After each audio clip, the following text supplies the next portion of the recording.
Bienvenue dans ce numéro de PAF consacré au premier tour des législatives. Et pour en parler, Armelle Lebras-Chopard, bonjour. Bonjour. Vous êtes professeur de sciences politiques. Et voilà, vous avez suivi... Vous suivez comme ça les élections avec passion, hein? Ah, avec passion. Je suppose. Je suppose. Et, Véronique Jérôme, bonjour. Bonjour. Vous êtes maître de conférence de sciences de gestion à l'université Paris-Saclay et vous êtes la co-créatrice avec votre mari, d'ailleurs, et collègue, et du site Électionscope.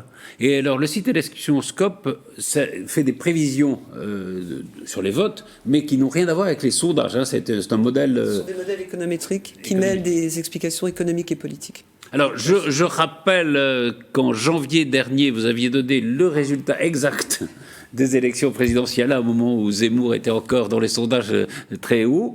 Et vous avez fait un modèle sur les élections présidentielles dont l'une des conclusions, on verra si elle est vraie ou pas, sur législative, pardon, serait qu'il n'y aurait pas de majorité absolue pour les macronistes, hein, et que peut-être LR pourrait jouer le rôle de parti charnière. On attend. On attend. Laurent Bazory, bonjour. Bonjour, Patrice. Vous êtes maire adjoint d'Elancourt, vous êtes le vice-président de Saint-Quentin en Yvelines, le président de TV78 et le porte-parole de l'UDI, toujours. Oui, toujours, hein, absolument. Oui. Nous sommes toujours là, nous sommes toujours présents. Absolument. Oh, je ne suis pas sûr que vous êtes si, nous sommes présents au second tour, non. Le résultat d'une législative ne donne jamais la tendance réelle de la puissance d'un parti politique. Et Nicolas Dandry, bonjour. Bonjour Patrice, bonjour à tous. Vous êtes journaliste à TV78 et on verra avec vous, on fera un point évidemment sur les résultats dans ce département. On va commencer peut-être par le premier thème parce que c'est un thème important, peut-être le plus important au fond de cette élection, vous nous le direz, c'est celui de l'abstention.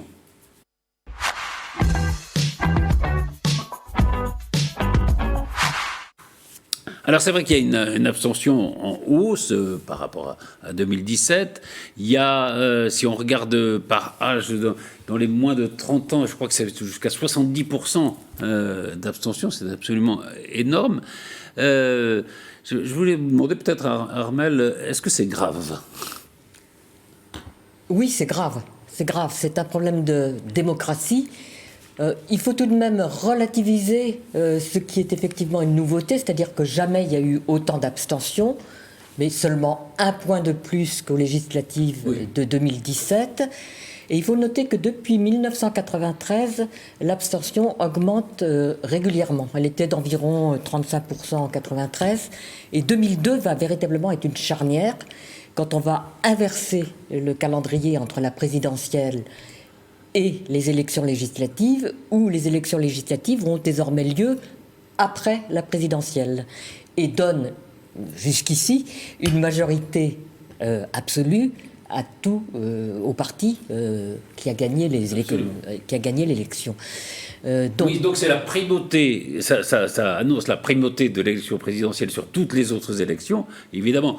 Et il y a plus de votants aux élections présidentielles, et après les gens considèrent que c'est fait, quoi. En gros, c'est un peu ça. Surtout qu'on n'arrête pas de répéter cet entrague que l'élection législative va suivre effectivement complètement les résultats de l'élection présidentielle. Donc effectivement, ça peut être une des explications en ce qui concerne la France de la désaffection, puisqu'on se dit, la partie est jouée. J'ajoute simplement que, attention, nous parlons de la France, mais cette désaffection et cette abstention croissante est valable pour toutes les démocraties européennes. Un peu différent aux États-Unis. Oui. Alors, aux États-Unis, traditionnellement, il y a quand même relativement peu de votants dans les élections, notamment aux élections présidentielles, non ? Il y a 50% d'abstention à peu près, non ? À peu près. C'était véritablement le cas tous les derniers temps, mais jusqu'à il y a peu de temps, quand l'enjeu est vif, ça a augmenté. Ça a véritablement augmenté aux États-Unis, ce qui fait que l'abstention est, dans l'immédiat, inférieure à ce que nous connaissons actuellement en France. Enfin, tout ça est précaire. Hein. Ouais. Il y a une étude qui est intéressante de la Fondation Jean Jaurès, justement sur l'abstention, qui montre que c'est pas tellement une désaffection vis-à-vis un désintérêt vis-à-vis des démocraties, mais il y a le sentiment qu'au fond, la classe politique ne répond plus aux attentes qui sont celles des citoyens. Vous pensez que c'est une bonne explication, Laurent ? Alors d'abord, c'est une explication qui est un petit peu facile. Et puis deuxièmement, on a souvent la classe politique que l'on mérite. Oui. Je pense qu'il y a un premier point, effectivement, c'est que bien souvent la classe politique, déjà le mot classe politique me pose déjà un problème. Parce que classe politique, j'espère que les politiciens majoritairement sont issus des citoyens. En tout cas, c'est la réalité entre autres pour les élus locaux, qui me semblent être beaucoup plus représentatifs des citoyens. Mais ils sont coincés entre à la fois l'obligation qu'ils ne respectent pas d'expliquer le pourquoi ils font les choses et le pourquoi ils ne peuvent pas les faire. Ça, c'est la première logique. Et donc, on a un sentiment de déception quand on s'attend à un certain nombre d'éléments qui ne sont pas faits, mais en réalité qui ne peuvent pas être produits ou modifiés. Et donc, il y a un manque, à mon sens, de pédagogie des élus locaux, des élus nationaux, qui n'expliquent pas les choses, premièrement. Et en même temps, quand ils font, et c'est un peu ce qu'on entend, vous savez, c'est les motifs de « oh là là, le niveau du débat est nul, et par conséquent, ça ne m'intéresse pas ». Et en même temps, les Français adorent les débats qui sont nuls, parce que, vous comprenez, ça fait du buzz, et ils ont beaucoup de mal à se poser dans le temps pour analyser la réalité des objectifs et des motivations politiques. Si on explique que l'on va distribuer le SMIC à 1 500 € et qu'en même temps on n'a pas d'argent pour le financer et qu'on a un endettement qui n'a jamais été atteint, les gens ont tendance à ne pas écouter la contrainte et à n'espérer que la solution qui aurait été irréaliste.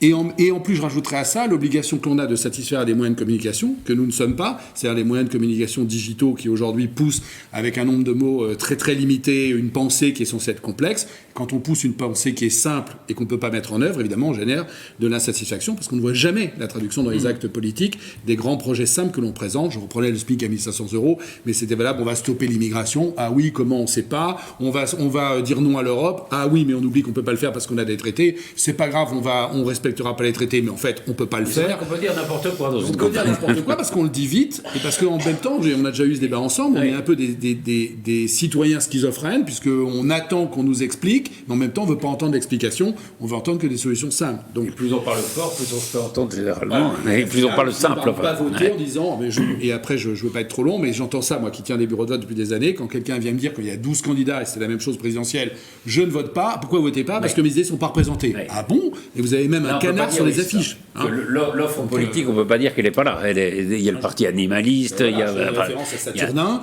On ne peut pas dire aujourd'hui, quand on a un genre de campagne, qu'on n'est pas représenté. L'offre, elle existe. L'offre, elle existe. Au deuxième tour, évidemment, l'offre est restreinte, ça va de soi, mais c'est logique. Mais encore une fois, j'ai ce sentiment que l'on ne prend pas assez de temps pour expliquer, mais qu'en même temps, nos citoyens, et moi le premier, on n'est pas aptes à écouter les explications, et ça va de pair avec le retrait de la presse écrite. C'est vrai qu'il y a peut-être, Véronique Jérôme, une sorte de paradoxe, parce qu'on voit un mécontentement généralisé, et en même temps, quand il y a des élections, les gens n'y vont pas. Alors, il y avait dans cette étude de la Fondation Jean Jaurès l'idée aussi peut-être que les problèmes étaient tellement complexes, par exemple du réchauffement climatique, qu'il n'y aurait pas de réponse possible par la politique. Il y a aussi cette idée-là. Enfin, il y a plusieurs idées qui peuvent expliquer cette abstention, mais c'est vrai qu'il y a ce paradoxe quand même. On est mécontent et on ne va pas voter. Mais le paradoxe existe, et il y a le paradoxe de l'ignorance rationnelle qui consiste à dire d'emblée, enfin c'est Aronson qui avait évoqué les choses, c'est pour les lecteurs, aller voter, mais pourquoi faire ? Et ma voix représente dans des millions d'électeurs. Et donc, le premier point, c'est ça. C'est les lecteurs qui, dans un premier temps, se disent, mais à quoi bon ? Ma voix ne changera rien. Celui qui imagine qu'on pourrait éventuellement faire quelque chose ou qui peut croire aux intentions, aux promesses, parce que pour l'heure, on est que dans les programmes ne sont que des intentions, on est dans le conatif, dans l'intentionnel, dans l'intention. Donc après, on croit ou on ne croit pas. Si on croit et que l'intention, la promesse n'est pas mise en œuvre une fois élue, il y a une perte de crédibilité. La déception est grande. Et donc, il y a un schéma qui peut pour faire très court, il y a un schéma qui peut se réaliser d'un point de vue théorique. On a Hirschman qui avait envisagé, je dis Hirschman parce que c'est vraiment l'auteur le premier, qui a parlé de exit, voice, royalty. Alors, exit, je prends la porte de sortie, voice, je revendique, je m'exprime, et royalty, je reste fidèle à mes intentions. On peut prendre le cas, prendre une image par exemple, c'est je vais au restaurant, la soupe n'est pas bonne, je fais appeler le cuisinier et je lui fais part de mon mécontentement.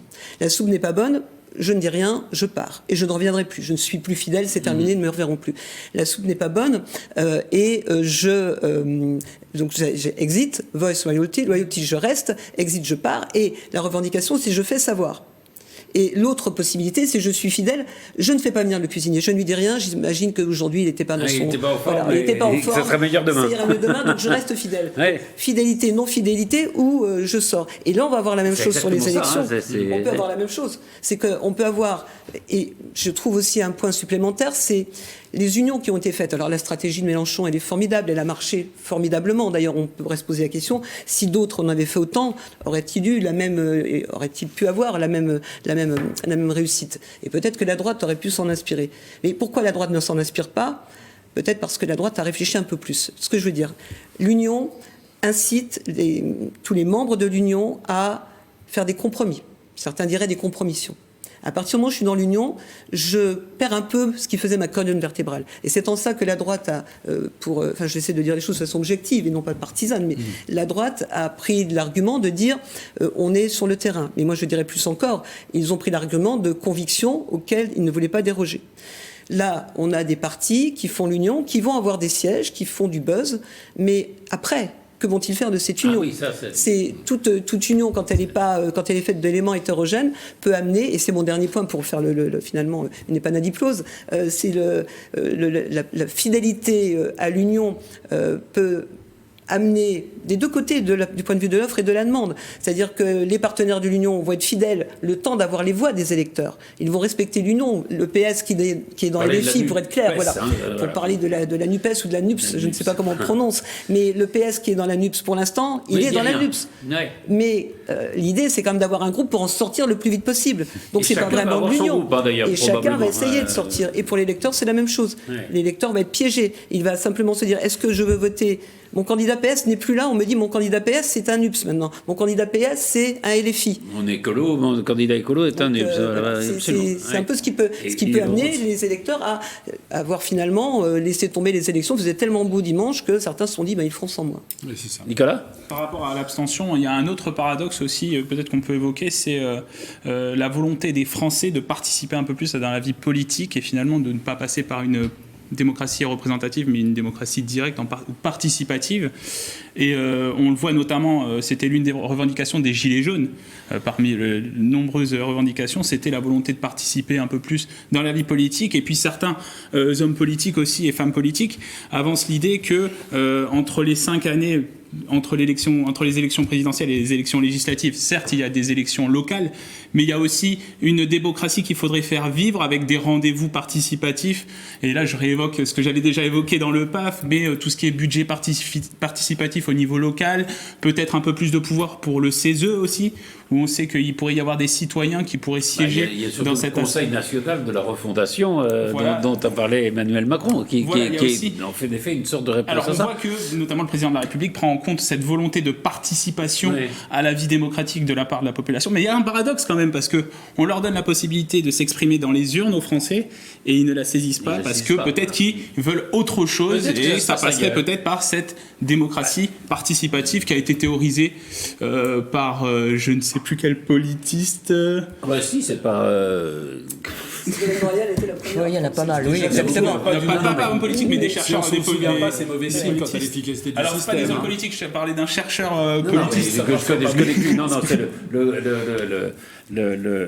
un grand politologue de gauche, un des leaders de la... le nom va nous revenir dans quelques instants. La qualité de représentativité des citoyens sélectionnés pour participer à ce genre d'organisme, moi je la mets quand même un petit peu en cause, parce que le magnifique... Rosan Vallon, oui. Rosan Vallon, que j'ai pas le plaisir de connaître, mais j'ai pas le même bagage que vous, c'est pas ma spécialité, je suis pas docteur en politique, plutôt en géologie, alors ça aide pas.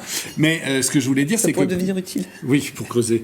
Mais ce que je voulais dire, c'est que le rendu de la Convention citoyenne sur le climat, par exemple, et la validité des membres, moi mon problème c'est qu'ils ne représentent qu'eux-mêmes, voilà, ça c'est mon premier sujet, et du coup les rendus qui en sont faits me semblent très orientés quand même et ne correspondent probablement pas à l'intérêt général de l'ensemble des citoyens, et je vois pas d'autre meilleur système que l'expression du droit de vote. Et après je vais prendre un exemple très local que l'on connaît tous, c'est l'obligation des enquêtes publiques qui ont été très renforcées avec la capacité de le faire en digital pour réunir un maximum de gens, etc.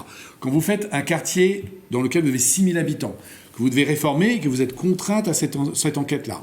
Vous la faites, vous communiquez dessus, dans votre bulletin municipal, à la télévision, à la radio, par tract dans les boîtes aux lettres, etc. Sur un cahier de 6 000 habitants, vous avez 38 participants. Donc c'est là où je reviens sur mon problème de citoyen, c'est-à-dire qu'en réalité, la majorité, je pense qu'elle reste silencieuse.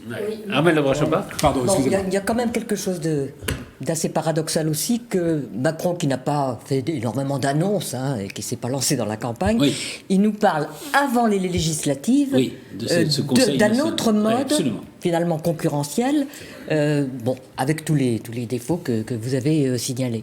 Et sur dont on ne sait pas très bien comment il sera organisé d'ailleurs. Mais enfin, c'est vrai qu'on peut se dire, mais à quoi ça sert l'Assemblée nationale si on va faire à côté un Conseil national de la refondation ? À ce moment-là, alors qu'il n'annonce pas grand-chose d'autre. Mais il y a un autre effet qui n'est jamais noté par les commentateurs ces jours-ci, en ce qui concerne l'abstention, et qui sont des mécanismes institutionnels. Si vous prenez une élection, quand vous avez la majorité absolue, vous êtes normalement élu. Mais la règle institutionnelle veut que vous ayez votre pourcentage corresponde à 25% des inscrits. Je vous donne un exemple. Marine Le Pen obtient plus de 55%. Oui, elle n'est pas élue au premier tour. Elle n'est pas élue au premier tour. Pourquoi ? Parce que ces 55% ne correspondent... C'est 12,5%. Non, là, attention. J'y reviens après. Pardon. Non, c'est ça qui est compliqué. Non. Excusez-moi. Quand on est élu au premier tour avec une majorité absolue, donc cas de Marine Le Pen, plus de 55%, mais ces 55% ne correspondent qu'à 23% et des poussières des inscrits. D'où second tour. Ce qui dit second tour dit, avec la possibilité de rejet du RN, que ce qu'elle avait gagné majestueusement, est remis en cause. Deuxième chose, et là on vient à nos 12,5%, et ça explique aussi, à mon avis, ça peut expliquer aussi l'abstention. Auparavant, vous aviez la possibilité et vous avez toujours la possibilité de triangulaire. Mais pour avoir une triangulaire, il ne faut pas simplement être en troisième, quadrangulaire également, il ne faut pas simplement être en troisième ou quatrième position, c'est là qu'il faut avoir, avec votre pourcentage, 12,5% de pourcentage des inscrits. Oui, ce qui est beaucoup. Donc, et avec l'abstention à 52%, il faut plus de 25% des voix au groupe. Et donc, vous ne les avez pas. C'est dû au fait qu'il y a évidemment, un nombre important de candidats. Mais du coup, qu'est-ce qui se passe au niveau de l'abstention et au niveau de la suite ? C'est qu'au lieu d'avoir trois candidats qui vont s'affronter au second tour, vous n'en avez que 2. Et vous allez avoir, dans de nombreuses circonscriptions, un ou une RN.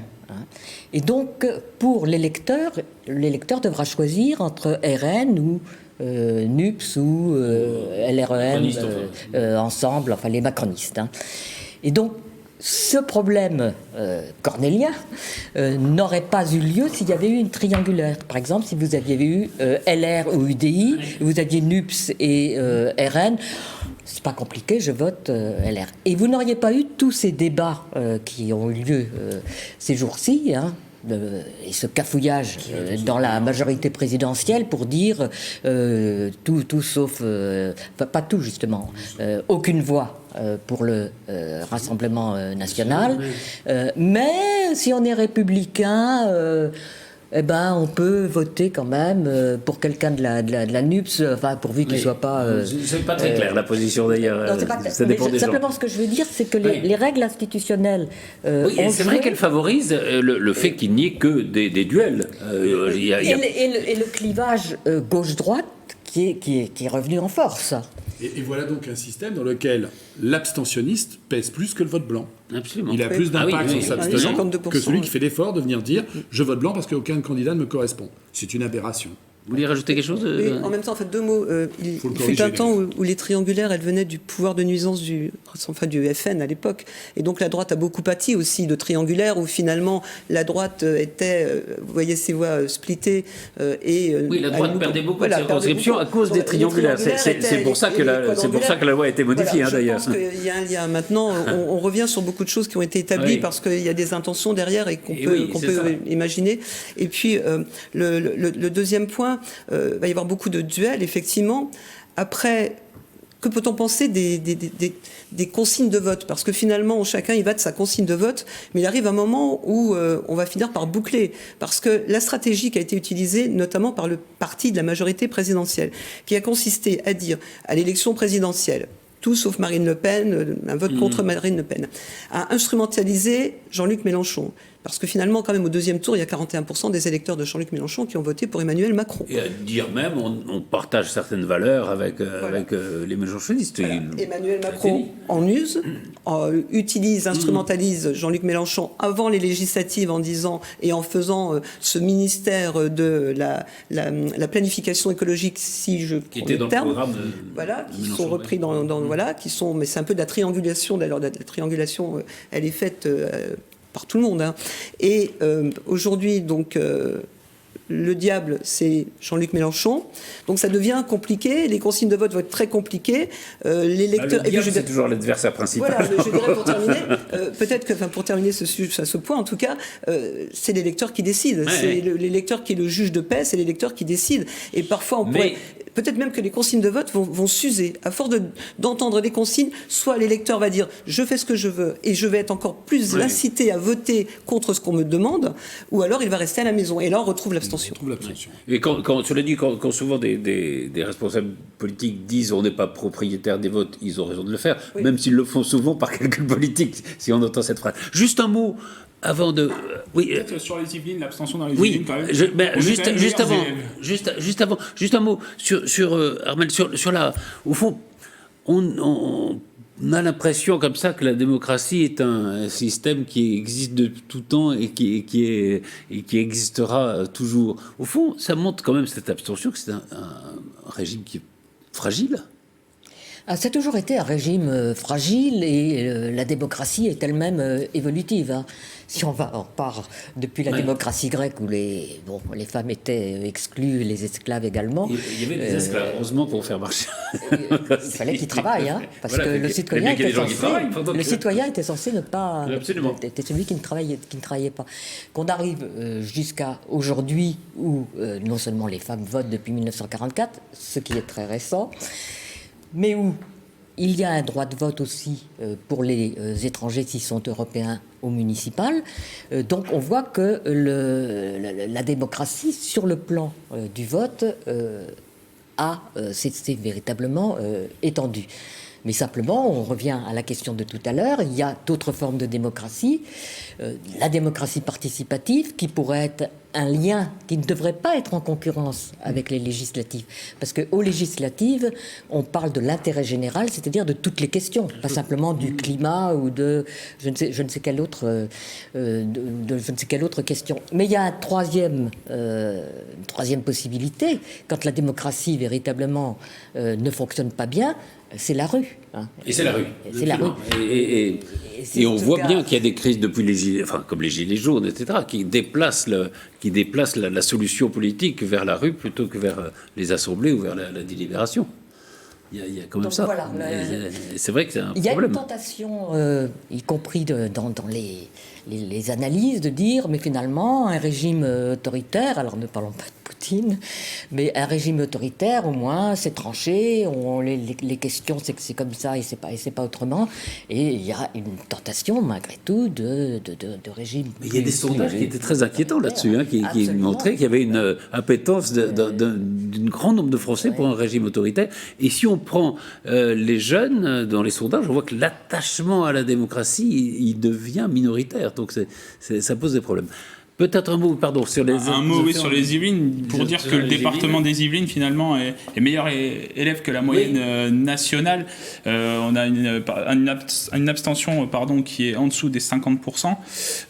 Faut dire quand même que les Yvelines, c'est comme au niveau national, je pense, c'est que en fonction de la catégorie sociale, ou de l'âge, eh bien, on est plus ou moins abstentionniste. Je vais prendre un exemple avec les quartiers populaires, 70% d'abstention aux Mureaux, plus de 60%... en gros, les jeunes ne votent pas, les vieux votent. Voilà, exactement. Et puis, plus on est une catégorie sociale défavorisée, moins on se déplace aux urnes. Oui, dans les quartiers, ce qu'on appelle les quartiers, il y a eu une abstention très forte. Je le disais, 70% aux Mureaux, plus de 60% 60% à Trappes ou encore à la Verrière. Et puis on verra plus tard dans l'émission ça sera décisif, notamment dans la 11e circonscription et la 8e circonscription. Absolument. Eh ben on va... Pardon, non, mais on peut aussi se poser la question de comment aller faire en sorte que les jeunes reviennent voter. Et même si personnellement je suis très attaché au symbole républicain, pour beaucoup de raisons, je pense aussi qu'on se doit de faire probablement évoluer techniquement le mode de scrutin. Et qu'à l'époque où on paye ses impôts, on valide ses impôts avec son téléphone portable, j'avoue que, même si ça me fait parfois mal, parce que j'aime bien le bureau de vote et le rituel, etc., je suis très attaché au rituel, je pense que si on veut que les jeunes viennent voter, il faut aussi aller vers des méthodes modernes de vote à distance. Je n'ai pas dit par correspondance, j'ai dit à distance, de manière informatique, et qu'on ne vienne pas me sortir le sempiternel, oui, mais la sécurité, on est en capacité aujourd'hui d'avoir des méthodes très sécuritaires pour garantir le vote. Et je suis certain que si on le faisait, on serait certainement bien au-delà de ça. On peut voter pendant 2 jours. Enfin, je vais même donner cet exemple. Quand je vois que le bureau de vote reste ouvert jusqu'à 20h... Alors que ça pourrait... Il y a plein de pays qui votent en semaine. Pourquoi laisser les bureaux de vote ouverts à 20h, entre 18h et 20h? Il n'y a absolument personne. Si on était en digital, tout le monde aurait voté la veille. Et puis les résultats seraient donnés en 3 minutes. Non mais, je vais au bout. Absolument. Je pense que, alors que on voit que la façon de voter et la façon dont les gens vivent a évolué, nous sommes restés sur un vote un peu archaïque. Je suis avec mes petites enveloppes. Désolé, hein. Le scrutin aussi. Si on avait la représentation proportionnelle, il y aurait plus de représentativité. C'est peut-être le dernier scrutin au vote majoritaire. Vous l'avez déjà annoncé. Hein. C'est peut-être le dernier scrutin uninominal à 2 tours pour législatif, parce qu'on nous annonce la proportionnelle. 2017 aussi, on nous l'a L'autre annoncé. proposition qui a été annoncée aussi, c'est mettre l'élection présidentielle le même jour que l'élection législative. Oui. Au moins, on va au bout du sujet, comme ça, au moins... En tout cas, ça demandera des réformes et institutionnelles et sans doute politiques. Et donc du courage. Pour essayer, et donc du courage. On va parler des résultats, évidemment, parce que c'est quand même important. Et c'est le deuxième thème de l'émission.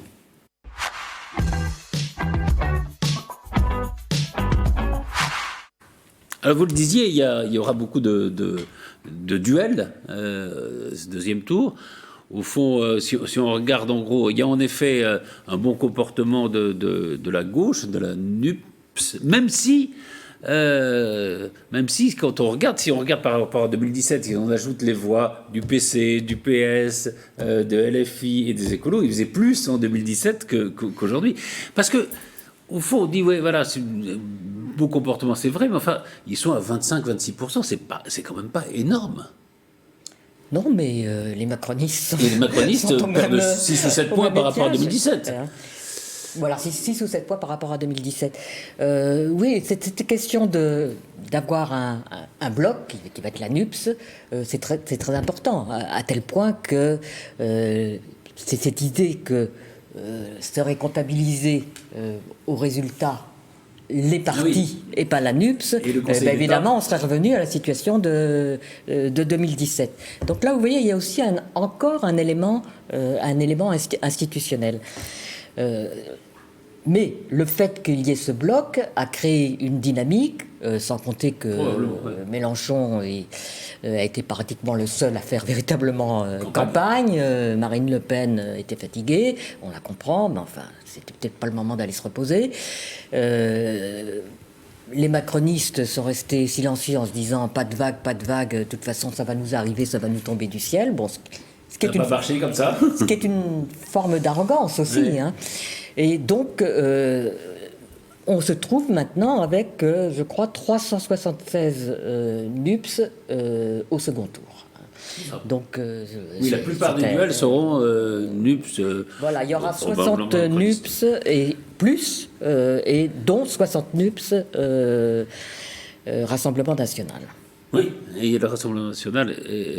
Alors, sur la gauche quand même, donc oui, il y a quelque chose qui s'est passé, puisqu'ils sont premier ou deuxième, ça on ne sait pas, ça dépend. D'après le ministère de l'Intérieur, ils sont deuxième, mais Mélenchon dit comment on a truqué les chiffres, etc. Mais alors, le problème que ça pose, c'est aussi le problème de la réserve de voix, parce que c'est une élection à 2 tours. Non ? À partir du moment, effectivement, où on prend des cartes des lapins, on les marie ensemble, il n'y a plus d'autres cartes ni de lapins pour rejoindre une majorité. Donc, du coup, il n'y a plus de réserve de voix, de fait, puisque la réserve de voix, elle est conglomérée. Alors que si, effectivement, il y avait eu une séparation, on aurait peut-être des circonscriptions dans lesquelles, effectivement, au deuxième tour, on pourrait ramener vers soi et d'ailleurs avoir une politique de communication, de programme aussi, de consensus. Parce que ce que vous disiez tout à l'heure est très juste. Hein. Le programme, il est à la fois vague, il est complexe, et je vois mal certains candidats ex-socialistes pouvoir adhérer à l'ensemble des idées qui sont... Et même, ça va au-delà de la compromission, parce qu'il y a quand même des choses où c'est un écart incroyable, donc c'est absolument impossible. Quand vous êtes dans une logique de second tour, dans un modèle traditionnel, il n'y a pas juste que l'addition des noms, il y a l'addition des programmes, et il y a le compromis, entre guillemets, un peu à l'allemande qui se met en place, avec une vraie programmatique dans laquelle des électeurs éventuels qui n'ont d'ailleurs pas voté pour vous au premier tour peuvent vous rejoindre. Là, c'est assez compliqué parce que, effectivement, NUPES reste dans un algorithme de programmatique qui est le même qu'il était au premier tour. Il n'a pas de parti petit ou secondaire qui peut le rejoindre et il n'y a pas de programme différenciant qui est issu de la logique de la stratégie des alliances du premier tour. Donc, effectivement, il n'y a pas de réserve de voix parce qu'il n'y a pas non plus de réserve de programme. Et localement, on le voit bien. C'est-à-dire qu'on peut quasiment faire le résultat du deuxième tour avec un tableau Excel. Ce qui d'habitude n'est pas le cas. Ah, vous nous le ferez tout à l'heure. Je pense que ma collègue à côté est beaucoup plus apte que moi pour le faire. Mais c'est vrai que ça m'a rappelé un peu le... Alors c'est une autre élection hein, qui est très différente, mais Mitterrand en 74 et Mitterrand en 81. En 74, il est candidat unique de la gauche, il fait 46% au premier tour, mais il n'arrive pas aux 50% au deuxième tour. Enfin, c'était du tout close to call. Pardon ? C'est un 49 et quelques. Oui, 50, je sais bien. Enfin, c'était très. Oui, avec un score énorme au premier tour.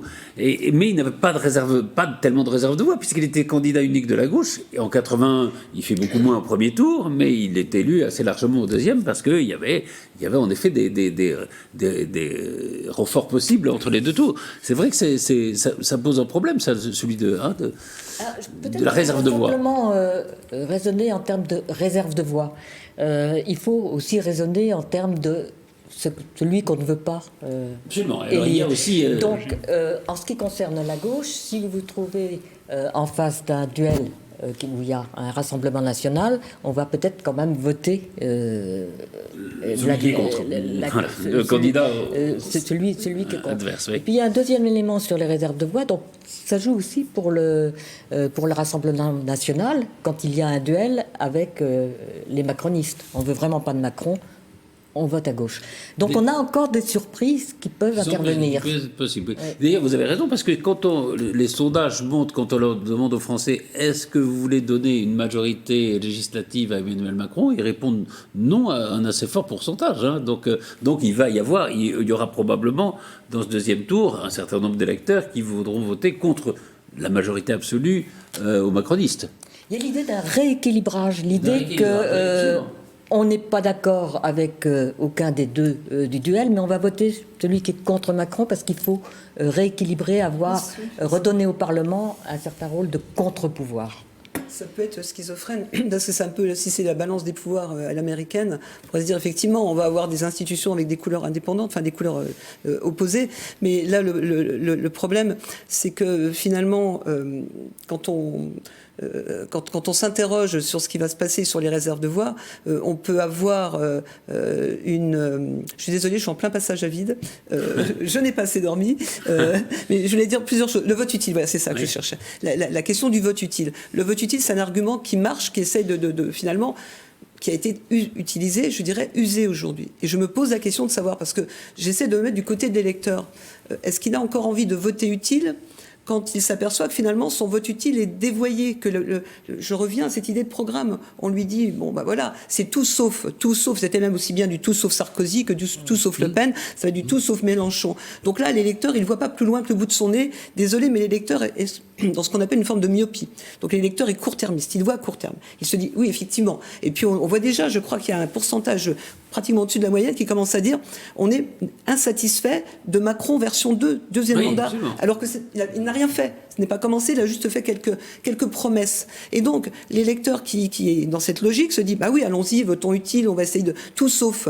Mais le problème, c'est qu'ensuite, passé l'élection, est-ce que les promesses seront tenues? Est-ce qu'il y a une crédibilité? Là, on a un gros problème. Est-ce que le tout sauf est un programme? Voilà, le tout sauf déjà n'est pas un programme, mais Emmanuel Macron nous montre aujourd'hui que finalement, il a été élu, certes, bien élu, réélu, certes, il n'y a rien à dire contre ça, mais il n'a pas de soutien politique. Je m'explique. Soutien politique, la crédibilité, la popularité d'Emmanuel Macron est en déficit. Il y a plus de mécontents que de satisfaits. Il est à 41% de satisfaits. Donc là, il y a un déficit. Et ce qu'on interprète quand on veut regarder un peu les choses, je dirais, dans un angle politico-économique, ça signifie que le soutien politique n'est pas là. Ça signifie qu'il n'y a pas d'état de grâce. Et là, c'est terrible, parce que c'est en état de grâce que le président peut normalement assez confortablement mettre en place les réformes les plus compliquées. La réforme des retraites, pourquoi on nous dit qu'elle sera, alors si j'ai bien compris, ce sera fini à l'été 2023, mais entre les deux, je ne vois pas ce qui se passe. C'est-à-dire qu'on va voir le résultat, on nous l'annonce. Il y aura beaucoup de concertations, à mon avis. Les concertations, elles auraient dû être là tout de suite, mais elles sont reportées parce qu'on sent bien que ça va être compliqué.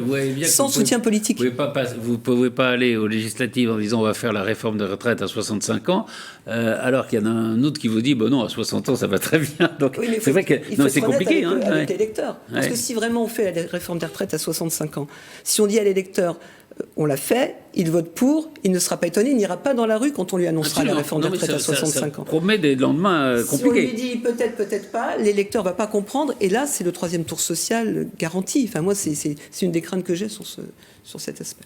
Après, nombreux sont ceux qui n'ont pas dû vivre les périodes de cohabitation pour penser qu'il n'est pas positif d'envoyer une majorité à un président qui a été élu tout de suite après les élections. Hein. Parce que cohabitation, souvenons-nous de ce que ça donne rien, en fait. Hein. Il ne se passe rien.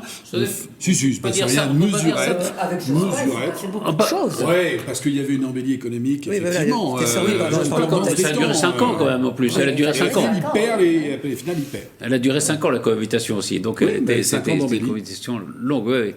Mais personnellement, en tout cas, politiquement, je préfère. Pourtant, je suis ici en tant que porte-parole du LI, donc je devrais dire qu'il ne faut pas le faire. Mais moi, je préfère quand même un système dans lequel la démocratie, alors pas la démocratie là pour le coup, la démocratie s'est exprimée et néanmoins les réformes se mettent en place. Parce que le système bloqué, et d'ailleurs, il est prévu pour ne pas être bloqué. En réalité, on décide, ça fonctionne, et par contre, on n'est pas d'accord, on sanctionne le coup d'après. Voilà. Et où on fonctionne aux élections intermédiaires. D'ailleurs, ce sera très intéressant de voir les prochaines élections intermédiaires où, franchement, bien fort, peut-être vous pourrez nous aider. D'ailleurs, en nous faisant des prévisions suffisamment à l'avance. Mais Jérôme Jaffray parlait déjà dans le Figaro, on a l'impression d'être dans des élections de mi-mandat. Oui, c'est ça. Donc, mais voilà, c'est ça. Et il est vrai que le calendrier, là, est complètement. Un mois après, on est dans une élection de mi-mandat. Mais c'est vrai que ça nous rappelle que la réélection de président, ce n'est pas la même chose qu'une élection. Il y a quand même une grande différence. Et puis j'ai aussi cette notion de personnalisation du candidat qui l'emporte par rapport au programme. On revient sur le sujet de tout à l'heure, sur le côté marketing, raccourcissement des messages. Il faut que le ou la candidate soit belle, qu'elle parle bien, qu'elle accroche les jeunes, etc. Le contenu, je suis certain que si on faisait peut-être vous fait le sondage de quel est le contenu du programme des uns et des autres, à mon avis, on aurait des surprises. Oui, par exemple, on dit alors le montant du SMIC, c'est pour 1500, 1000, lui il a dit 2000. C'est-à-dire qu'en fait, je pense que les gens ne connaissent pas le programme, ils ne les lisent pas. Parfois, ils ne connaissent même pas le nom des partis, parce qu'avec toutes ces étiquettes qui ont été collées, parce que là aussi, c'est du marketing. Donc là, c'est tellement évident. Par contre, lui, il est joli, elle parle bien, il est beau, il s'exprime bien, il était sur Twitter, il était sur Switch. Je ne veux pas donner de cas, mais je connais personnellement d'un famille, j'en ai dit, je vote NUPS. Je dis, ah bon, pourquoi? Il parle aux jeunes. Mais comment ça, il parle aux jeunes? Aux jeunes? Oui, aux jeunes. Je dis, mais pourquoi il parle aux jeunes? Parce que sur Twitter, parce que sur Switch. Je dis, mais d'accord. Et le contenu, il a dit quoi? C'est des airs de tartare, mais il a parlé aux jeunes. C'est un peu. Ceci dit, quand Emmanuel Macron prend McFly et Carlito, c'est la même logique. On est dans ce marketing-là. Et on va chercher des électeurs. Non, on l'a toujours fait, ceci dit, mais on va chercher des électeurs, on parle plus de fond. On parle plus de fond. Comme quoi le vote n'est pas rationnel. Et il est irrationnel, je suis tellement d'accord. En fait, la différence entre le gain et la perte, je pense qu'il est dans l'irrationalité. Il n'est pas dans le fondement, il est là-dedans. Et quand on parlait tout à l'heure de 49-51 d'époque, parce qu'on est tous paniqués, on se dit, oh là là, les majorités d'aujourd'hui, elles sont fragiles. Bon, quand on gagnait 49-51, personne disait que c'était fragile. Pourtant, elles avaient la même fragilité, mais on était dans l'irrationnel. Et d'ailleurs, Mitterrand, c'est aussi, il parle aux jeunes à l'époque. Alors, il n'était pas jeune, mais il parlait aux jeunes. Si, génération donc, je vais faire effectivement. les radios libres, je le sais, parce que je suis issu des radios libres, donc on va faire les radios libres, etc. Super, on parle aux jeunes. Le programme économique, qui a été moyen quand même, il n'existait pas, les gens ne le voyaient pas. Donc on vote pour du marketing. Il y avait comme pour le les présidentiel, on vote pour nationalisations, tout ça. Il y avait quand même... Et alors, Patrice, vous croyez-vous vraiment que les gens d'époque étaient pour les nationalisations? Si on avait fait Non, un non, sondage, je dis pas, et non, vous, non. les nationalisations, ça vous rapportera quoi? Ouais, mais comme disait Véronique tout à l'heure, il y avait aussi une part de vote contre Giscard en 80. Il y a aussi ça. Parce que, justement, si on revenait à politique parce aussi. qu'il y a une élection qui est intéressante en législative, c'est 78. 78, premier tour, la gauche est assez en bonne position. Tout le monde pense qu'il va peut-être y avoir une cohabitation. Et il y a un retour de la droite entre les deux tours. Ça peut arriver, ça, qu'il y ait des changements. Tout peut arriver, hein. Tout peut arriver.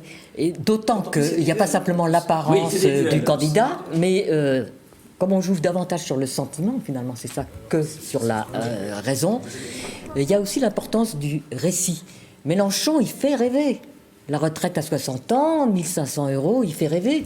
Et en face, ils ne font pas rêver. Court terme, c'est ça le problème. Mais, On leur dit ce qu'ils ont envie Oui, d'entendre, mais mais elle a plus raison tard. de dire, non, oui. mais ça fait rien. Mais- Il y a un récit, il y a ce qu'on appelle un storytelling, et par conséquent, on est entraîné là-dedans, et au moins, on sort du marasme, de la grisaille et de la vérité, finalement. C'est vrai que Exactement. c'est vrai Sans quand, la réalité.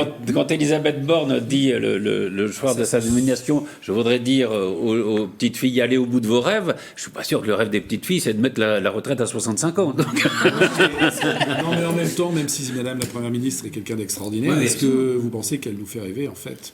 C'est le problème. oui, Nicolas. Je rouvre la parenthèse de la démocratie participative parce que le politisme est revenu en tête. C'est Jürgen Habermas, Ah, Habermas, oui, non, politiste oui, oui. allemand qui Allemand. a Un philosophe théorisé allemand. la allemand. démocratie participative. Mais Rosa Ballon aussi a beaucoup Voilà. écrit là-dessus et a influencé notamment Ségolène Royal. Je ferme la parenthèse juste pour répondre à Laurent. Et donc Elisabeth Borne, puisque donc Et Elisabeth donc, Borne était directrice de Elisabeth Borne. cabinet de Ségolène Royal. Bon, très Juste longtemps. pour répondre à Laurent, ça a toujours existé finalement. C'est juste qu'aujourd'hui le média il change. Avant il y avait la télévision, l'apparition de la télévision que le général de Gaulle a utilisée. Ensuite aujourd'hui c'est juste que c'est parce que c'est digitalisé et du coup on touche plus les jeunes avec le digital. Il y a plus de masse, disons. C'est pour ça que peut-être que ça choque entre guillemets aujourd'hui. Non, c'est pas que ça choque. Non, non. C'est pas ce que je voulais dire que ça me choque. Ça C'est de réunit. dire que ça démultiplie la capacité de la parole immédiate, rapide, dans la poche de chacun d'entre nous, dans la poche. Pardon de ce que je veux dire, je vais aux toilettes, je regarde quoi? Je regarde un tweet, je sais même plus c'est combien de caractères, 244, j'en sais rien, en 3 secondes, n'importe où, n'importe quand. Et du coup, le temps de la réflexion, lui, il a disparu. Alors qu'avant, j'étais un tribun, je m'adressais à une foule, vous faites une réunion publique aujourd'hui en campagne électorale. Qui vient à la réunion publique? 2-3 de vos opposants pour vous écouter et mettre le bazar, et vos adhérents, voire même les adhérents, vous allez chercher à côté pour dire remplis la salle, remplis la salle, remplis la salle. Les autres, ils sont où? Ils sont chez eux, mais ce qui est très bien, sauf que il n'y a pas le temps de la réflexion, il n'y a pas le temps d'écoute, il n'y a pas le temps de la comparaison, et je compare ce 244 mots. Venez comme vous êtes. Enfin, c'est du marketing, c'est de la pub. C'est pas choquant, mais il n'y a pas de fond. J'en reviens à mon sujet, il n'y a pas de fond. Et d'ailleurs, où est la différence aujourd'hui, réellement, entre LR, UDI, Macron? On va me dire, mes amis qui l'entendent, dire, oh Laurent, comment tu dis ça et tout? Bien sûr qu'il y a des différences, mais c'est dans le détail des programmes. Et comme personne ne va lire le détail des programmes, on juge sur l'apparence, les phrases courtes, les petites interventions, Ouais, les les stratégies éléments de aussi langage, personnelles aussi, et les stratégies personnelles, d'où il vient, est-ce qu'il a battu son chien, est-ce qu'il a tapé son chat, est-ce qu'il joue au golf ou au foot, enfin voilà, le marketing qui a toujours existé, mais qui a pris tout le lead. Mais tout le lead. Voilà. C'est un marketing politicien, Deux mots, c'est parce pas qu'après, marketing je voudrais qu'on passe un peu aux Yvelines, qu'on garde un peu de temps. Les candidats, tout dépend de leur implantation locale. Locale, oui. Et c'est là que les LR, on en parlera peut-être dans peu de Oui, temps, c'est ça, je voulais parler de ça, voilà, justement. sont finalement en bonne position, en meilleure posture qu'auparavant. Il y a un cas, il y a quand même quelque chose qui est quand même assez paradoxal, j'allais dire. Le RN fait un peu plus de 19,5% des voix législatives. Ils vont avoir, on dit, entre 30 et 40 députés. LR fait 11%, ils vont avoir probablement plus de députés que le RN. C'est la preuve de ce que vous dites. C'est-à-dire qu'ils ont des candidats, ils ont des gens qui sont implantés dans les territoires. Finalement, la droite républicaine, c'est pas aussi catastrophique qu'au présidentiel, on peut dire ça comme ça. Oui, mais si vous regardez, c'est là aussi qu'il y a un paradoxe. Si vous regardez autant NUPS, bien qu'il faut voir à l'intérieur les différents partis, que les macronistes n'ont pas d'implantation Non, c'est ça. locale. Or, ce type d'élection est à la fois national et régionale, locale. Oui, absolument. Hein. Absolument. Il y a la Alors, deux composantes. simplement, la gauche, donc NUPS, va profiter de l'implantation locale, par Des exemple, socialistes, notamment des socialistes. Et puis, inversement, LR, maintenant, n'a plus de leader. Sur le plan national, c'est un peu la Bérésina. Mais ils sont présents dans les territoires. Ils sont toujours présents. Donc il n'y a pas simplement l'apparence, il y a la parole, la présence. La présence. Absolument. Dans les Yvelines, en tout cas, la logique nationale l'a emporté sur la logique locale. On va le voir justement. Dans un instant. Oui, on peut y passer si vous voulez. On peut. J'avais juste une question quand même à poser, c'est-à-dire que s'il n'y a pas de majorité absolue, on va avoir un parti charnière qui sera peut-être LR, etc. Enfin, il va y avoir des négociations. Est-ce que, au fond, c'est pas une bonne nouvelle pour la démocratie ? Même si Laurent nous dit, moi je préférais une chose claire. Mais il y a un modèle à l'allemande qui nécessitera des compromis. Pas forcément la compromission, mais voilà, dans c'est ce qui la était arrivé à programmation. Rocard d'ailleurs. Et sauf qu'à l'allemande, il y avait une dose de proportionnelle. Ah oui. Donc là, c'est là où on remet une dose de Des proportionnelle. institutions allemandes. Oui. Non, mais mais pour là, revenir quelque part, il y a la partie à la forte question qui de la ressort. démocratie, le débat au moins va être engagé et effectivement, on aura des compromis. Et si on avait la proportionnelle, on irait forcément vers ça. Automatiquement, mais alors paraît-il que c'est pas dans la culture française. Mais on voit mal, et puis les LR s'en défendent dans l'immédiat, qu'il y ait un accord entre les macronistes et LR. Et en revanche, ils ne sont pas contre, les républicains pourront, ils disent nous on est pour l'intérêt général, etc., pourront donner une majorité sur tel ou tel projet. On appelle l'opposition constructive. Voilà. C'est ce que eux appellent l'opposition constructive. Ce serait plus simple pour LR s'il y a un gouvernement du centre plutôt qu'un gouvernement LFI, on veut bien le comprendre, forcément. Oui, Donc, avec Mélenchon Premier ministre, ce serait plus compliqué. Ce qu'on peut dire quand même, une fois pour toutes, là, parce que ça me paraît assez clair, l'idée de Mélenchon Premier ministre, elle est enterrée. Mais c'était du marketing. Non, mais c'est du Oui, marketing. Ce n'était que du le marketing. résultat du premier tour l'enterre, on peut dire ça, non ? C'était enterré avant. Hein. Oui, c'était enterré avant. Non, c'était morné, c'était morné. C'est mieux de le dire. Non, ça va mieux en le disant. Ouais, Ça va absolument. sur le fait, En plus, nommer Premier ministre quelqu'un qui lui-même n'était pas du tout candidat. Alors ça, c'était encore autre chose. Mais ça n'a pas de sens. là, l'hypothèse d'une victoire de NUPES, elle n'existe plus. On est bien d'accord, même s'ils ont fait un bon score au premier tour. absolument. On passe aux Yvelines, enfin un gros plan sur les Yvelines alors.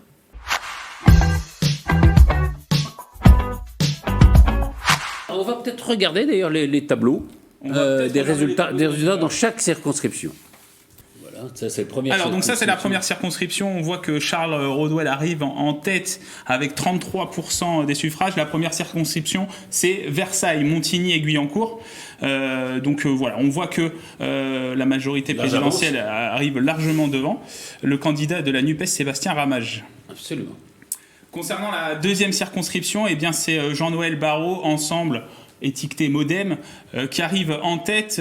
Deuxième circonscription composée de plusieurs communes comme les Loges en Josas, il y a Versailles, il y a Jouy en Josas, et puis le nord de la vallée de Chevreuse avec Cernay-la-Ville ou encore Saint-Rémy-les-Chevreuse. La troisième circonscription, c'est Béatrice Piron qui est en tête, largement aussi en tête, avec près de 40% des voix devant Louise Brody de la NUPES. Alors qu'elle a failli ne pas être candidate, puisque à l'origine... Monsieur Blanquer, c'est Jean-Michel Blanquer qui était pressenti pour être candidat dans la troisième circonscription. Troisième circonscription, Sûrement. on retrouve plusieurs communes comme les Clés-sous-Bois, les Temps-la-Ville. Donc là aussi, pareil, il y a un territoire où les catégories populaires sont aisées, quoi. Concernant la quatrième circonscription, même phénomène, là on dépasse les 40% avec Marie Lebec, candidate de la majorité présidentielle face à Céline Bourdon de la NUPES. Pareil territoire aisé autour de Maisons-Lafitte, par exemple, commune de la quatrième circonscription. Cinquième circonscription, c'est la ministre des Outre-mer, Yaël Braun-Pivet, qui est devant, qui se doit de l'emporter si elle veut rester ministre, conserver son poste au ministère des Outre-mer. Elle devance la candidate Sophie Thévenet de la NUPES. Et c'était la circonscription où LR était représentée par Alexandra Dublanche, qui est vice-présidente du conseil régional, qui est bien a planté, conseillère municipale ou adjointe au maire de Sartrouville, et qui n'est pas qualifiée pour le deuxième tour. Qui n'est pas qualifiée pour le second tour. Tout à l'heure, on en parlera sur les LR. Alors, concernant la 6e circonscription de Saint-Germain-en-Laye, c'est Natalia Poussireff, députée sortante de la majorité présidentielle, qui est largement devant Mélinda Sauger pour la NUPES. Jusque-là, on a des deuxièmes tours qui, a priori, posent aucun problème. Tous les candidats de la majorité présidentielle sont en position, en ballottage favorable pour le second tour. Après, on va voir, il y a d'autres circonscriptions. Alors, 7e. Fait une ligne très importante globalement comme ça. Regardez encore, donc c'est très positif. C'était une circonscription. Alors, les scores sont serrés concernant cette circonscription. Nadia, ancienne ministre déléguée à la ville, arrive et ancienne députée de la 11e circonscription. Elle a changé de circonscription. Arrive de peu en tête, 29,55% avec la candidate de la NUPES qui est au coude à coude avec 27% des voix, Michel Christofoul. Concernant la 8e circonscription, là, il y aura plus d'enjeux, puisque c'est la NUPES qui arrive en tête avec Benjamin Lucas, avec 33% des voix, ce qui représente 3000 voix d'écart avec la candidate de la majorité présidentielle, Edwige Hervieux. Alors, c'est Mantes, Alors, c'est Mantes-la-Jolie, c'est la circonscription de Mantes-la-Jolie et du nord du département. Alors, si on doit faire un point sur cette circonscription... Pardon, il faut dire un mot, le sortant c'était Michel Vialet. Qui arrive en 4e position, derrière... Cyril Notte du Rassemblement National, Cyril Notte qui est l'ancien maire de Mantes-la-Ville. Donc on a le Rassemblement National qui arrive en 3e position devant le candidat l'arbitre du deuxième tour. Qui sera sûrement l'arbitre du deuxième tour. On le verra après. Je reviendrai dans l'analyse un peu plus précise, notamment de la 8e circonscription et puis de la 11e qu'on va voir juste après. Concernant la 9e circonscription, on retrouve le candidat de la majorité présidentielle, Bruno Millienne, qui arrive en tête devant Laurent Morin. Et donc c'est la première fois dans le département des Yvelines qu'on retrouve un candidat du Rassemblement National au second tour d'une élection législative, Laurent Morin, qui a été maire adjoint de Mantes-la-Ville, qui représentera le Rassemblement National. Et ça confirme un peu le résultat des élections présidentielles qu'on avait analysées, c'est-à-dire que les communes rurales du nord du département, à la frontière avec l'Eure-et-Loir et l'Eure, votent pour le Rassemblement National. Donc l'extrême droite s'installe clairement dans le nord du département. On voit, il y a des villes où il y a plusieurs villes où Laurent Morin est en tête. Je peux vous en donner quelques-unes. Juste un mot, je veux dire, Bruno Millienne a tweeté qu'en cas s'il y avait un duel entre le RN et la NUPES, il voterait NUPES. Je ne sais pas si c'est une conviction, et puis aussi il est face à un candidat RN. Quelques résultats, par exemple, Bonnières, Freneuse, c'est les mêmes résultats qu'à la présidentielle, c'est le Rassemblement National qui arrive en tête dans ces communes. Absolument. C'est le cas aussi de Flins-sur-Seine. Voilà, on en parlait puisque c'est là où est située l'usine Renault. Flins-sur-Seine a placé Laurent Morin en tête. Concernant maintenant la 10e circonscription, on descend dans le sud des Yvelines et dans le territoire du Rambolita. C'est la députée sortante Aurore Berger qui arrive largement en tête. Il ne devrait pas y avoir de surprise.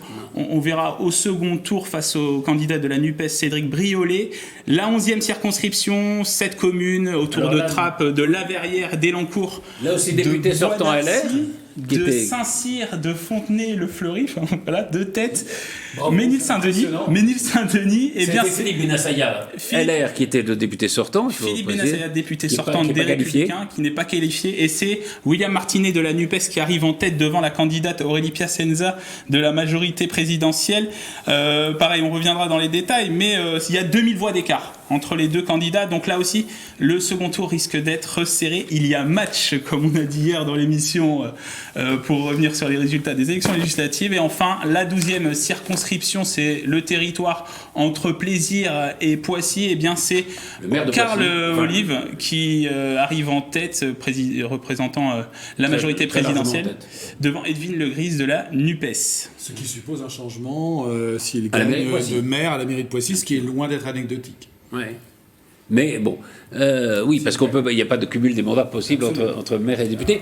On voit en gros, si on voit les choses en gros, il y a 2 circonscriptions qui sont plutôt pas incertaines, même si avec le tableau Excel vous me donnez les résultats, ça m'arrange. Je garde cette information confidentielle. C'est la 8e et la 11e. Alors, Si on prend la 11e circonscription, donc il y a 2000 voix d'écart entre les deux candidats au premier tour. Il y a une réserve de voix pour la majorité présidentielle, notamment chez les Républicains. Quand on rentre dans les détails... Philippe Bennassaya fait à peu près 17%, je crois. Hein. C'est ça. Il y aurait, je crois qu'il y a je sais plus le nombre de voix, mais 6000 voix. 6000 voix pour Aurélie Piacenza, pardon. 18,10, c'est Bennassaya, Philippe Bennassaya, voilà. Et quand on rentre dans les détails, donc à Trappes, William Martinet dépasse les 50%, à la Verrière, il est au-dessus des 40%. Mais par contre, quand on regarde la participation dans ces deux villes, eh bien, il y a près de 60% d'abstention à la Verrière et 63% d'abstention à Trappes. Et donc la réserve de voix pour la NUPES, elle est là. Elle est dans l'abstention, en fait. Je pose une question à Véronique Warbel. C'est vrai qu'on voit que les partis essayent de mobiliser les électeurs. Vous pensez qu'il peut y avoir une mobilisation plus forte au deuxième tour ? C'est pas la règle. Non, en général, il y a une abstention plus forte au second tour. Mais il y a plus de vitalité dans la campagne qu'avant le premier tour. Campagne, en fait. Voilà. Mais après, tout dépend aussi, tout dépend de ce qui va mobiliser l'électeur. Parce qu'on dit mobilisation, quand on annonce que votre camp est vainqueur, ça peut faire un effet de bonne wagon, un effet d'entraînement qui va faire, on va confirmer cette victoire. Quand on annonce que votre candidat est perdant, soit vous êtes complètement déçu, soit au contraire, ça vous revigore et ça vous incite à aller, donc ça vous remobilise. Donc là, on ne sait pas. Après, le problème, c'est qu'on est avec un choix restreint. Donc il y a des duels qui vont peut-être donner envie d'exprimer une colère à certains et à d'autres qui vont dire, écoutez, débrouillez-vous entre vous, c'est nini et on va laisser faire. Donc donc c'est assez compliqué. C'est ce qui est le plus difficile à prévoir, l'abstention. Quand on veut modéliser, c'est ce qu'on ne modélise pas. C'est vraiment. Est-ce que ce sont les mêmes abstentionnistes d'ailleurs, ce qui n'est pas forcément le cas. Il n'existe pas un abstentionniste type. C'est très compliqué. On va dans la 8e circonscription, on retourne à Mantes-la-Jolie. Eh bien, donc le candidat de la NUPES, Benjamin Lucas, a obtenu 33% des voix. C'est 3000 voix d'écart par rapport à Edwige Hervieux. Et à Mantes-la-Jolie, Benjamin Lucas est largement devant la candidate Ensemble avec plus de 40% des voix. 63% des voix ne sont pas déplacées. Donc là aussi, on voit que il y a une réserve de voix chez les abstentionnistes. Je vais vous dire pourquoi, parce que il va pas y avoir, il y a énormément de voix pour le Rassemblement national et pour les Républicains. 6700 électeurs du Rassemblement national et 2300 électeurs des Républicains, c'est la réserve de voix pour la candidate de la majorité présidentielle. Donc la clé pour la nouvelle Union populaire écologique et sociale, ça sera la participation dans ces deux circonscriptions, ou aller chercher, comme vous l'avez dit, est-ce que le mécontentement par rapport à la politique d'Emmanuel Macron va mobiliser les électeurs du Rassemblement national et des Républicains vers la NUPES. Eh bien, en tout cas, c'est ce que souhaitent aller chercher les deux candidats de ces deux circonscriptions qu'on va écouter. La jeunesse, les quartiers populaires et en fait toutes celles et tous ceux qui veulent tourner la page d'Emmanuel Macron se sont mobilisés massivement. Donc bonne nouvelle pour le premier tour, mais soyons très clairs, pour le second tour, il faut passer un cap supplémentaire. Tous ceux qui se sentaient pas encore concernés par cette élection, maintenant qu'ils vont pouvoir choisir entre Emmanuel Macron ou la nouvelle Union populaire, maintenant il faut qu'ils se déplacent, il faut qu'ils fassent le choix. C'est évidemment les abstentionnistes, mais je le dis aussi à celles et ceux qui ont fait d'autres choix. Moi, je ferai en sorte de travailler avec tout le monde, y compris avec celles et ceux qui ne sont pas d'accord avec moi. La question, c'est est-ce qu'on a besoin d'un député aux ordres de Macron ou est-ce qu'on a besoin d'un député libre et qui défend ce territoire et cette circonscription et ce que veulent ses habitants pour le pouvoir d'achat et les services publics. C'est ça le sujet. Et la question, c'est aussi un référendum sur la retraite à 65 ans. Donc, on aura des surprises. Moi, je vous le dis. Je pense qu'il y a des électrices et des électeurs que vous classez à droite, mais qui refusent la politique d'Emmanuel Macron. Un mot de conclusion, parce que malheureusement, il va falloir se quitter, Armelle. Bon, je reviens sur les Yvelines pour conclure. Une évolution qui est quand même remarquable, c'était finalement la droite, les Républicains qui, pendant longtemps, enfin les gaullistes, c'est un département étaient la première force politique. Centre-droit. Disons qu'en 2017, ils avaient 11... le flambeau est passé aux macronistes, qui sur 12 circonscriptions avaient tout de même 11. Absolument. Il y avait juste la 8e avec Michel Vialet qui était resté LR. La 11e qui était redevenue. Et la 11e est redevenue dans une partielle. C'est un département qui a voté à 71% pour Macron à l'élection présidentielle.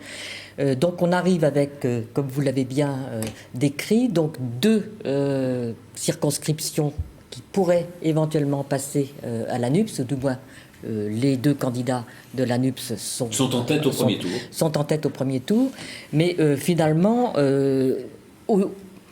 au final, les scores nous montreront sans doute, mais ça, vous nous direz peut-être ce que vous en pensez. Je pense qu'on arrivera tout de même. Il y aura peut-être un député macroniste de moins, mais ça restera quand même très largement macroniste. Véronique, là-dessus on ne refait pas tourner le modèle, donc il a été établi sur une base régionale, parce qu'on ne peut pas descendre au niveau des circonscriptions. Mais je dirais simplement que le vrai sujet, c'est majorité absolue ou relative, et que si majorité relative, comment vont s'organiser les soutiens, parce qu'il y aura besoin nécessairement de soutien pour mener à bien une politique. Et j'entends le président remettre en avant l'idée du Rally Around the Flag, du tous derrière le président, derrière le drapeau, etc. D'ailleurs, il est à l'étranger aujourd'hui. Là encore, on pourrait s'interroger sur la nécessité de montrer cette dimension internationale du président alors que des élections importantes ont lieu. Et quel effet ça aura sur les électeurs, sur leur mobilisation, ça reste à voir. Et simplement, comme je ne sais plus qui le disait, il n'y a pas de substitut à la victoire. Seule la victoire est belle, disent les sportifs.